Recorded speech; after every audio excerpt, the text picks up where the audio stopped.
Hey guys, I am here with you today and I am going to show you what our chicken coop looks like.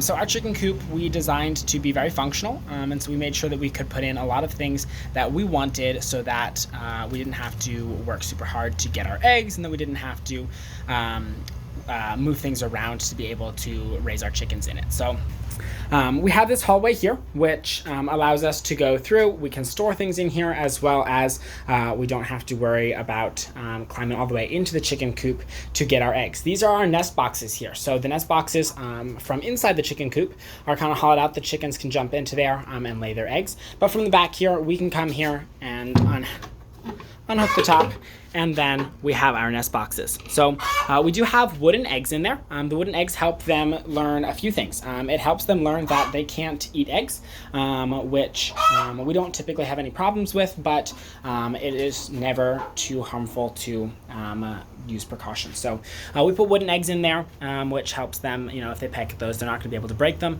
as well as we use them to kind of show them what these are for. You'll notice we use paper shreds because we have a lot of paperwork and things. We'll shred the paper, and that way we're saving money and not having to use flakes like wood chips or anything, as well as it works pretty well for kind of showing the chickens that it's different from like their regular bedding, and that it is a good place to lay their eggs. So in here we have 2 eggs. I'm going to go ahead and grab these guys and put them up here in our egg cartons. So that is how we do our nest boxes. We do have 2 sets, so we have a bunch on the bottom here as well. So you can see there's a hen in here. This is a blue-laced red Wyandotte. So she is a really cool looking chicken in my opinion. She has those silvery blue rings around each feather, which is pretty cool. And then she is obviously doing her business. I'm gonna leave her alone, and I will show you guys the inside of our coop once I can put this panel back up. There we go. All right, so the inside, you'll have to forgive us, it is a little bit dirty. We haven't cleaned it for the day yet. Now you'll notice there are no shavings on the ground. The reason there aren't shavings is because it is 90 degrees out. And so this cool concrete actually helps to cool them down. You'll notice a bunch of them are sitting.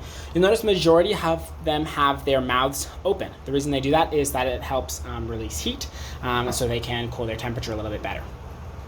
So you'll notice we have roost bars in the back.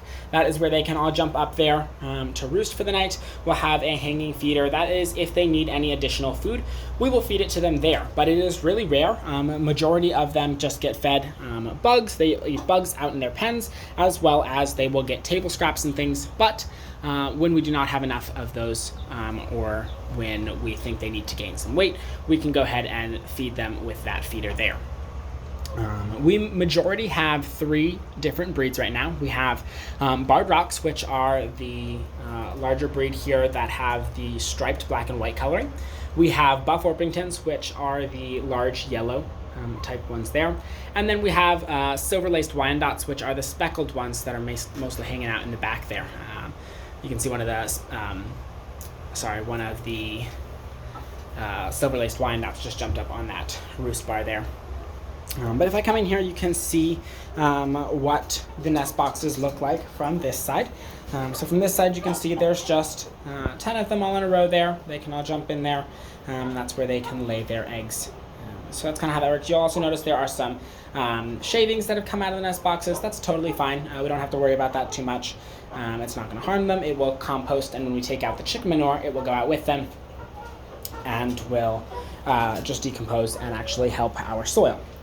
So over here on this side, you'll notice we have their waterer. That is where they're going to get their water. It's an automatic water, so we don't have to worry about continually refilling it. So that is their door that leads outside. That door is actually really cool. It is hooked up to a machine that detects light, and so when the light goes down, so does the door. And so the chickens naturally will come in and try to find their roost just a little bit before dark. And so as soon as dark hits and that sensor doesn't pick up any more light, it goes ahead and shuts the door on them.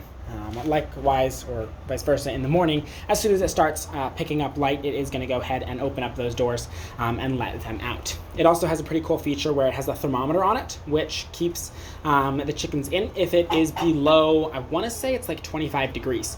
Chickens can in general handle below freezing temperatures. They don't have too much trouble with it, but you do have to worry about them getting frostbite on particularly their feet and their combs. So we do try to be particularly careful about that, and it does not let them out if it's below, like I said, I'm pretty sure it's 25 degrees.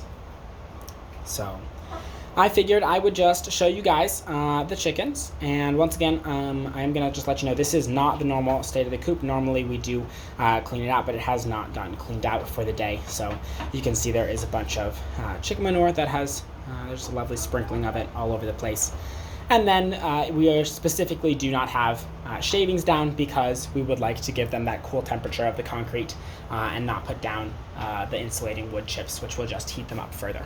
So that is our chicken coop, and I hope you guys enjoyed this video, and I'll catch you guys later.